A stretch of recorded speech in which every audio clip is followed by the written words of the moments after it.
di awal Pak Ketua sebelum masuk ke KPID, Pak Ketua sempat bilang kan seorang dari masyarakat biasa yang juga sering mengalami kegagalan, dari dunia politik juga gagal. Akhirnya sekarang tidak gagal, tidak ada yang gagal. Cuman jadi sebenarnya tidak ada yang gagal, yang ada adalah orang yang tidak mau berhenti dan bangkit, orang yang tidak mau bangkit dari sebuah proses dari kegagalan tadi. Yang kemarin-kemarin itu. Jadi sebenarnya apa? Kegagalan itu tidak ada yang gagal dalam hidup ini. Yang ada adalah yang gagal itu ketika dia mau berhenti. Yang ada adalah orang yang mau bangkit dari kondisi apapun, sehingga dia memulai sesuatu yang baru. Bukan gagal itu ya? Bukan gagal itu. Jadi gagal itu justru sebagai vitamin produktif kita dalam rangka untuk meraih langkah berikutnya, kan? Boleh juga mainnya. Jadi saya tidak menganggap bahwa itu sebuah proses kehidupan, Dua kali mencalonkan diri. Diri di provinsi atau kabupaten? Saya provinsi kemarin. Kemarin hampir duduk. Macam tadi saya hampir menang itu. Hampir duduk ya. Waktu itu dengan suara yang sangat representatif. Dari partai apa waktu itu? Saya kemarin di Partai Hanura. Dengan suara yang cukup representatif. Dan itulah ternyata nyaris duduk. Nah, kemudian menguji nasib lagi itu di Partai PKS. Saya menganggap bahwa awalnya saya aktivis Golkar kemarin dari awal untuk memulai karir politik itu di Partai Golkar, di DPD 2 Golkar, dan terus membina karir politik. Kemudian terjadi konflik internal yang cenderung tidak sevisi dengan visi politik saya. Sehingga saya memutuskan untuk memilih kendaraan yang lain, hijrah. Dan bertarung lewat Partai Hanura. Juga terjadi konflik internal, tapi itu terjadi di pusat. Kalau kemarin di lokal, terjadi di pusat. Sehingga itulah. Saya belajar dari seorang tokoh besar politisi di Gorontalo, seorang Pak Adandabea, bahwa nilai politik yang harus Anda jaga dari sebuah kehidupan politik adalah konsistensi dan komitmen. Tapi kan Anda tidak konsisten. Konsistensi dalam artian bahwa konsistensi terhadap visi. Bukan pindah-pindah partai itu tidak masuk di konsistensi. Kalau pindah partai itu kan hanya mencari sebuah lembaga yang tepat dengan visi yang kita miliki. Seperti itu toh. Jadi konsistensinya di apa? Konsistensinya terhadap visi yang kita bangun. Komitmen yang kita bangun dari niat awal kita. Yang kita bangun dari awal. Itu satu. Termasuk bicara tentang loyalitas kita terhadap sebuah struktur yang kita miliki, begitu kan. Nah, oleh karena itu kemarin di Hanura terjadi konflik sampai kita berakhir dan hijrah dari situ. Di partai politik kan ada kalah menangnya, kan? Dinamika kan. Bicara dinamika. Sehingga akhirnya sampai pada titik terakhir memang di setiap politik itu ada momentum politiknya. Maka kita menemukan momentum politik yang baru. Dan saya memilih PKS sebagai tempat berlabuh saya. Yang baru-baru ini? Iya. Dan alhamdulillah nyaris dulu. Sama dengan teman saya Pak Ketua, Pak Sabrin. Itu yang Pam Ali. Iya. Iya kan. Teman Pak Sabrin terus tuh. Ustaz. Dia 3 kali mal. Habis Quran lagi. Kalau beliau saya lihat orang yang paling konsisten dari sisi kalau saya tahu persis integritasnya. Saya tahu persis integritasnya. Itulah kenapa saya mengidolakan beliau. Pantas. Saling mengidolakan. Makanya nyaris. Bukan nyaris sebenarnya. Beliau mencoba untuk membangun sebuah kultur politik yang bagaimana menjadi seorang anggota DPRD tanpa harus ada proses politik yang tidak benar gitu. Begitu ya. Dengan lahir. Dia mencoba itu, cuma cenderung kondisi politik masyarakat kita masih cenderung pragmatis abah. Kendis. Masih ada tuh di sini dia ini, masih ada tuh, ada baru bicara. Insya Allah dia ada dan saya yakin dia tetap konsisten dengan. Bukan di Pak Haji Saleh itu. Oh iya. Biar tidak jadi fitnah kan. Iya. Bayangkan karena saya mengidolakan konsistensi dia. Setiap ada momentum ceramah yang saya miliki, agenda-agenda, saya undang beliau. Oke. Nah, jadi ini bukan kegagalan. Oh enggak. Ya, tidak ada kata gagal dalam bertarung, tidak ada kata gagal dalam berjuang. Yang ada adalah bahwa kita harus bangkit lagi untuk melakukan sesuatu yang lebih produktif lagi, lebih maju lagi gitu. Ketika belum berhasil bangkit lagi. Jadi kalau dalam pakai apa namanya, ini luar biasa ini kalau diskusi santai seperti ini. Jadi kalau pakai istilah tentara itu, kebetulan bapak saya ini tentara Pak. Oh iya. Jadi bapak saya tentara dan saya apa namanya dididik dengan kehidupan setengah tentara gitu. Jadi anak tentara. Bahwa apa namanya, tidak ada tentara yang terlatih. Yang adalah tentara yang selalu berlatih. Jadi tidak ada tentara yang terlatih, yang ada tentara yang selalu berlatih. Ya. Ini berarti memberi sebuah pelajaran kepada kita bahwa tidak ada proses kehidupan yang berhenti atau katakanlah gagal. Yang ada adalah proses kehidupan yang terus kita membangun sebuah, ketika sudah tercapai visi yang kecil, kita bentuk lagi visi yang baru. Kita bentuk lagi sampai menuju pada visi yang besar. Jadi sebenarnya bicara tentang impian, dream, tentang cita-cita, itu kita bangun dari sebuah dream yang kecil. Dan untuk konsisten terhadap dream itu. Iya. Oh ternyata anak tentara Pak Saprin. Iya. Saya sampai orang tua almarhum, papa saya, Letjen. Iya. Letjen kan letnan jenderal. Iya. Maijen jenderal. Iya. Wow, apalagi lain ini. Saya Tetjen. Letjen. Tetjen. Mau ditambah? Tetangga jenderal.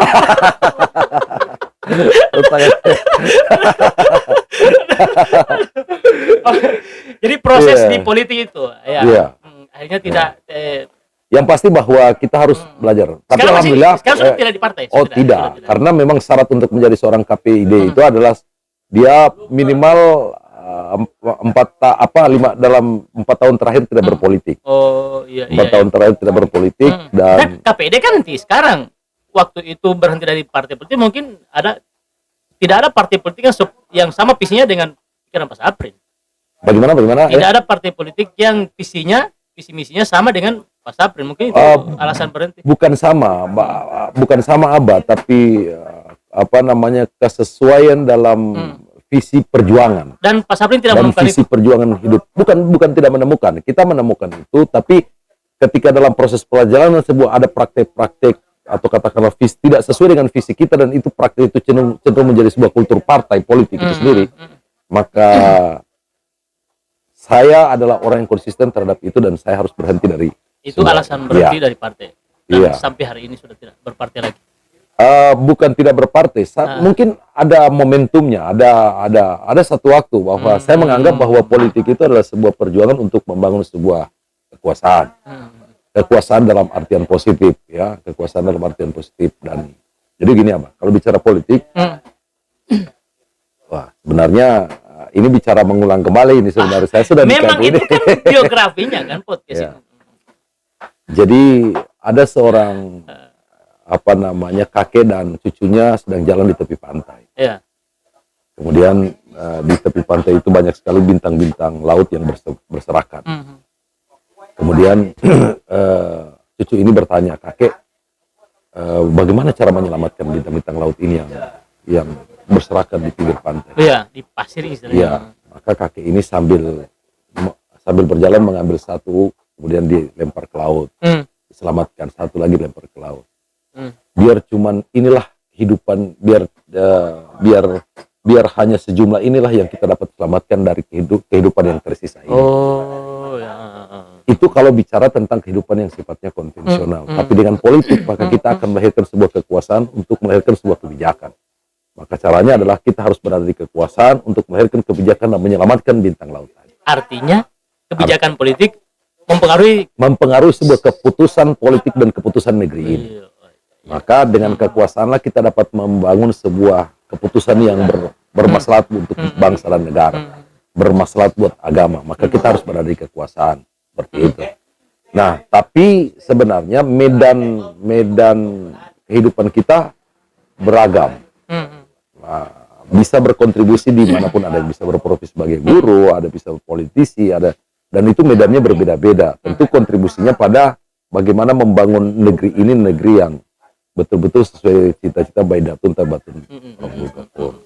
Jadi itu ya, artinya kan tapi berarti bukan politik itu bukan pilihan, iya kan? Politik itu adalah pilihan. Apa namanya? Politisi adalah sebagai pilihan. Oh, politisi sebagai pilihan. Ya, politisi adalah sebagai pilihan. Dan itu adalah pilihan kita masing-masing. Hari ini karena mungkin momentumnya, apa namanya? Saya berpikir bahwa kesempatan apa namanya?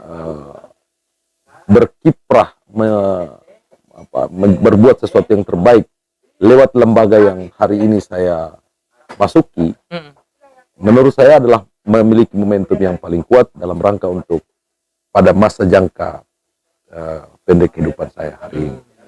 Sehingga mungkin satu waktu kita akan ditakdirkan kembali untuk bertarung di politik. Tapi hari ini yang inilah pilihan yang terbaik yang hari ini saya miliki, dan itu masih seide dengan apa yang visi hidup saya yang saya bangun. Pak Saprin anak sekarang berapa? Alhamdulillah istri bos satu. Istri hanya satu, insya Allah tetap satu. Dan apa namanya, anak 3, alhamdulillah sekarang sudah kuliah di Presiden University. Wow, di mana? Di Presiden University, Abah. Saya pernah di situ juga.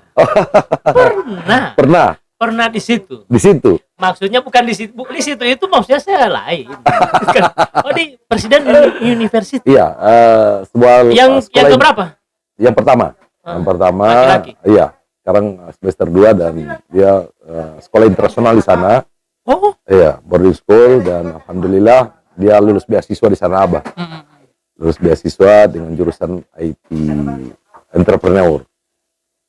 Iya, IT entrepreneur. Dan itu pilihan hidupnya lagi, gitu pilihan kan? Hidupnya.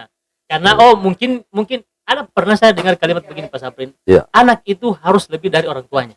Oh ya, itu wajib itu, dan itu sebagai tanggung jawab moral orang tua, kita sebagai orang tua untuk bagaimana menjadikan pendidikan anak kita melebihi apa yang kita miliki. Iya. Melebihi apa yang pendidikan kita. Dan kita ini kan produk daripada metode pendidikan Orde Baru kemarin. Dan hari ini kita, gitu kan? Iya, betul. Hari ini kita, dan insya Allah setelah kita harus lebih baik lagi. Pendidikan hari ke depan hari ini sudah berubah, dan bagaimana kita mencoba untuk mendidik anak-anak kita untuk melebihi apa yang kita dapatkan hari ini. Yang tua itu, yang tua. Terus yang berapa tadi anak? 3. Yang kedua sekarang alhamdulillah di kelas 3 Madrasah Sanawiyah, dan yang terakhir juga kelas 1 Madrasah Sanawiyah. Sanawiyah? Iya. Saya dulu Sanawiyah. Sanawiyah juga. Bengawan Solo.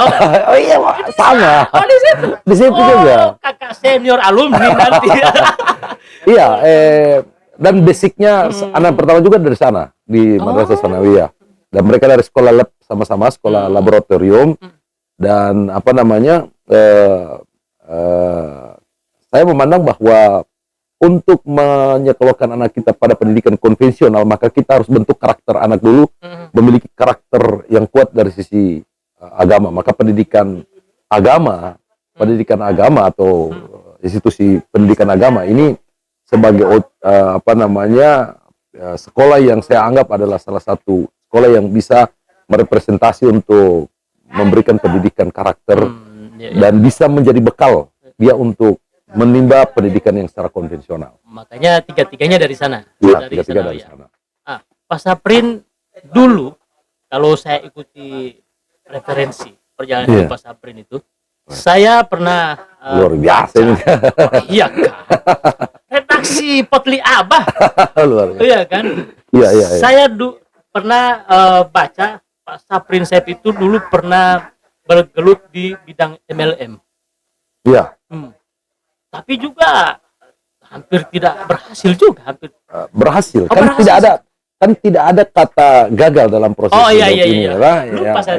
Hanya tinggal bagaimana membangun mindset kita untuk memaknai apa itu gagal. Oh iya betul, kan betul. Kalau kita merasa bahwa gagal hari ini adalah sesuatu yang kita harus berhenti, maka sebenarnya kita mundur.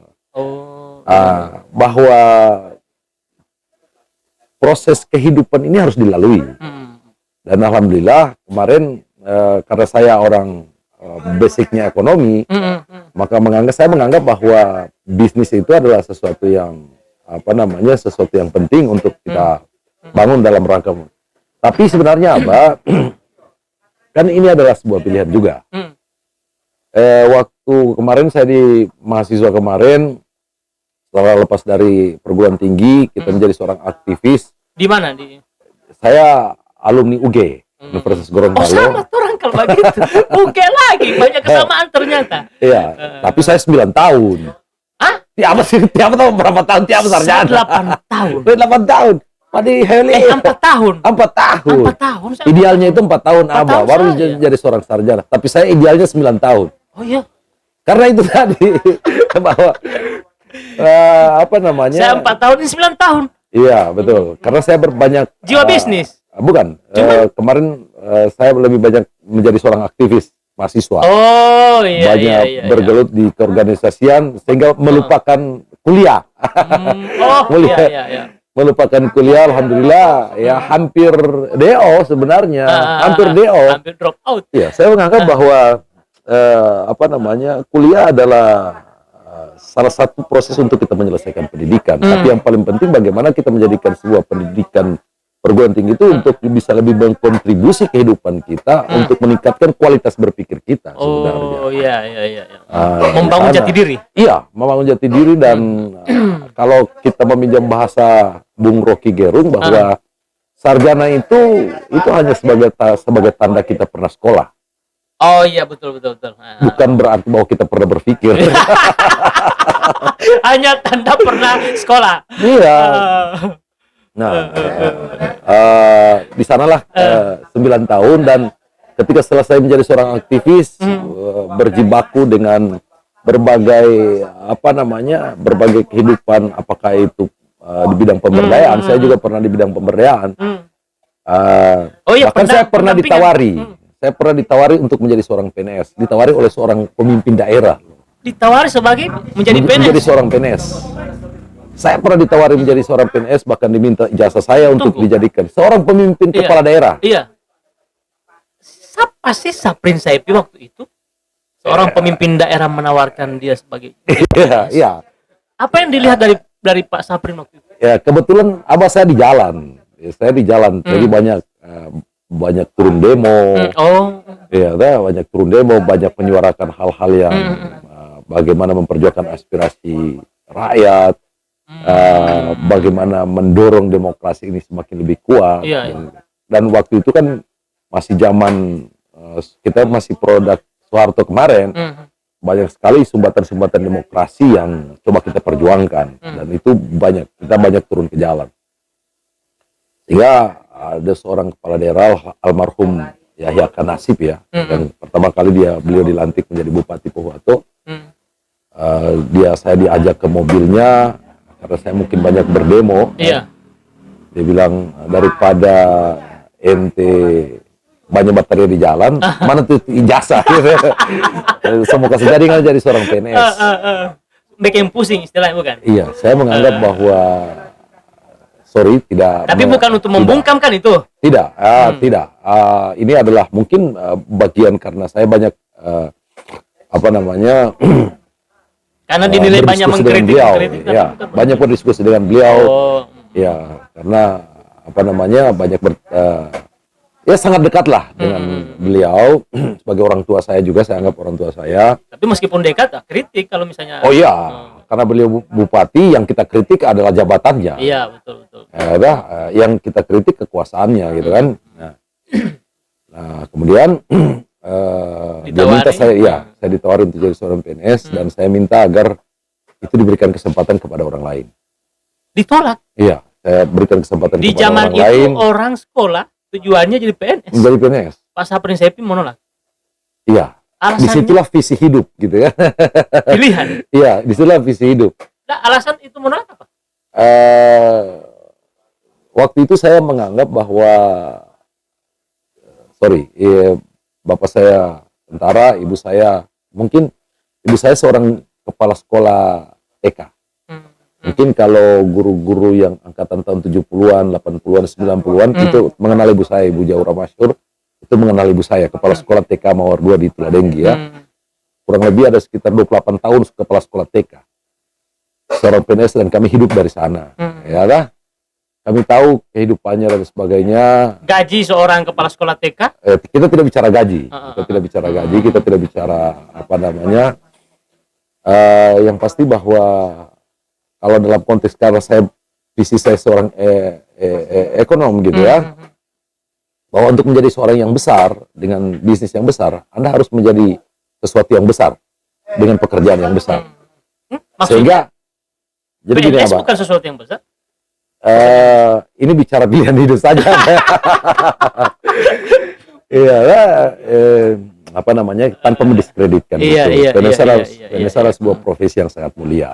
Tapi ini kembali lagi ke pilihan hidup. Ke visi hidup, visi hidup. Saya menganggap bahwa untuk memulai sesuatu yang besar, Anda harus memulai dari sebuah gagasan yang besar. Dan menurut saya PNS bukan pilihan yang tepat. Untuk mengusung gagasan yang besar itu sendiri. Gagasan visi hidup saya yang besar gitu kan. Maka saya memilih bahwa PNS bukan sebuah lembaga yang tepat bagi diri saya. Mungkin bagi yang lain tepat gitu ya. Sehingga memilih menolak. Ya, menolak. Saya ingin menjadi seorang aktivis saja. Bahkan saya menjadi seorang pebisnis. Tapi waktu ditawarkan sebagai menjadi PNS waktu itu, saya waktu itu sedang membangun bisnis. Enggak, maksudnya orang tua tidak sempat tahu informasi. Tahu, dia tahu. Bahkan saya didorong untuk menjadi seorang PNS. Saya didorong untuk menjadi seorang PNS. Ya. Tapi pada saat itu mulai membangun bisnis. Iya. Artinya kan untuk memulai sesuatu yang besar, Anda harus jangan berpikir kecil. Anda harus berpikir besar. Iya. Big thinking, berpikir besar. Start small, mulai dari sesuatu yang dari kecil dan lakukan sekarang. Kita berpikir yang besar dengan gagasan yang besar, ide yang besar, tapi kita harus mulai dari yang kecil. Yang kecil, iya. Sesuatu yang kecil tapi dengan ide yang besar, dengan lompatan yang besar. Dan yang harus dilakukan memulai. Lakukan sekarang ide itu, jangan pernah menunda ide itu. Iya, artinya jangan banyak berpikir. Iya. Banyaklah melangkah. Iya, banyak melangkah. Karena memang sukses itu di wilayah langkah. Di wilayah praksis, di wilayah praktek, bukan di wilayah berpikir. Sukses itu bukan di wilayah ide, sukses itu bukan di wilayah gagasan, tapi sukses itu di wilayah aksi. Tapi untuk sukses, Anda harus memiliki ide. Anda harus memiliki gagasan. Ide yang besar, gagasan besar. Maka menurut saya PNS bukan tempat yang tepat saat itu bagi saya. Karena sementara merintis bisnis apa waktu itu? Sehingga berani untuk menolak. Iya, saya membangun koperasi saat itu. Bahkan saat itu saya sempat memiliki karyawan kurang lebih ada 27 orang. Koperasi Insan Cita, mungkin Tiaba masih pernah, mungkin Tiaba pernah dengar ya, koperasi dengan karyawan 27 orang dengan omset saat itu sudah sangat besar. Pada saat itu berapa waktu itu? Boleh ratus juta? Lebih. Iya, lebih. Dalam ukurannya saya waktu itu memiliki karyawan kurang lebih 27 orang. Dan beberapa bidang usaha yang ada, termasuk TV kabel. Saya memiliki TV kabel waktu itu ya. Bahkan jaringan pertama di Limboto ini itu perusahaan saya atau koperasi saya yang buka. Nah, saya mencoba untuk membangun bisnis. Kemudian tadi Tiaba menyinggung sempat MLM. Saya menganggap bahwa bisnis multi level marketing adalah sebuah bisnis yang paling tepat untuk membangun sebuah aset yang besar. Aset yang besar, karena dengan penjualan dengan multi level marketing itu hitungannya tak terhingga. Hitungannya tak terhingga dan multi level. Kemudian di sana ada nilai edukasi juga. Saya tertarik dengan membangun edukasi lewat bisnis gitu kan. Tapi koperasi jalan. karyawan jalan dan sebagainya. Memang kemarin karena apa namanya, terus sempat juga saya berada di pemberdayaan, kurang lebih sekitar 14 tahun berada di pemberdayaan. Pemberdayaan saya pilih sebagai proses untuk membangun diri saya dalam rangka untuk mengedukasi masyarakat. Bahkan jadi ketua kan? Iya. Ketua LPM. Iya, betul. Kabupaten ya, LPM Kabupaten. Tapi saya pernah berada di program pemberdayaan PNPM masyarakat dan PNPM perkotaan, bahkan program penanggulangan kemiskinan, itu banyak terlibat di sana. Kurang lebih 14 tahun berada di pemberdayaan. Artinya jiwa itu lebih bagaimana bergelut dengan masyarakat. Betul, aktivisme. Dan alhamdulillah saat itu saya diapresiasi untuk berangkat ke luar negeri. Saat itu mengikuti pertukaran pemuda di Jepang. Di Jepang lewat pemberdayaan. Alhamdulillah banyak pelajaran yang saya dapatkan. Berarti tahu bahasa Jepang? Mau 1 bulan awat pemotong.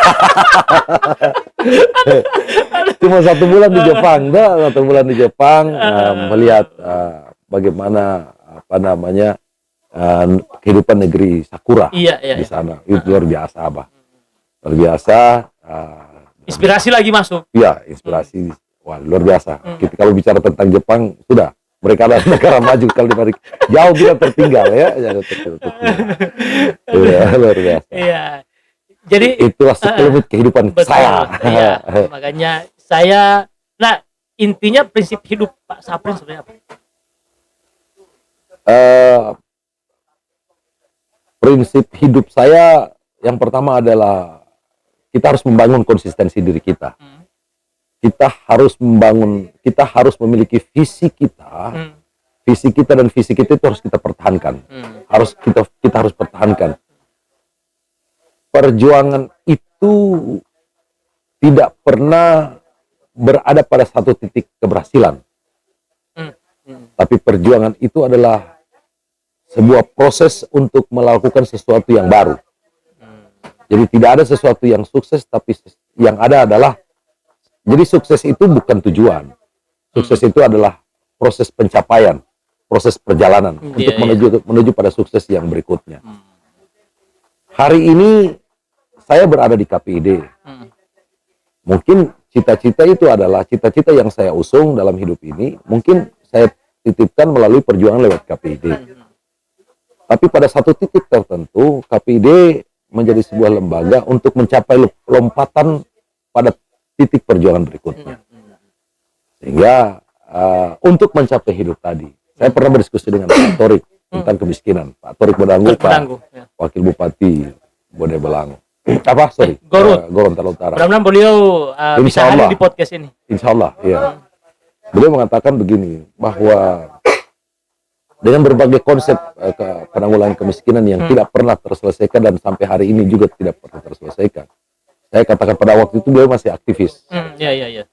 Saya bilang, Pak, Kak Torik harus berada di kekuasaan. Kak Torik harus berada di kekuasaan. Karena dengan kekuasaan, Kak Torik akan melahirkan sebuah kebijakan untuk mencapai visi yang Kak Torik miliki dalam rangka untuk visi penanggulangan kemiskinan tadi. Jadi sepanjang kita berada di luar kekuasaan, sepanjang kita berada menjadi objek daripada kekuasaan, maka kita tidak dapat merubah kebijakan ini, kebijakan negara sesuai dengan visi yang kita ingin capai. Kalau tidak masuk di dalam kekuasaan itu. Tapi kan maka hari ini kekuasaan yang kita coba miliki, kita bangun untuk menjadi sesuatu yang memiliki kontribusi positif.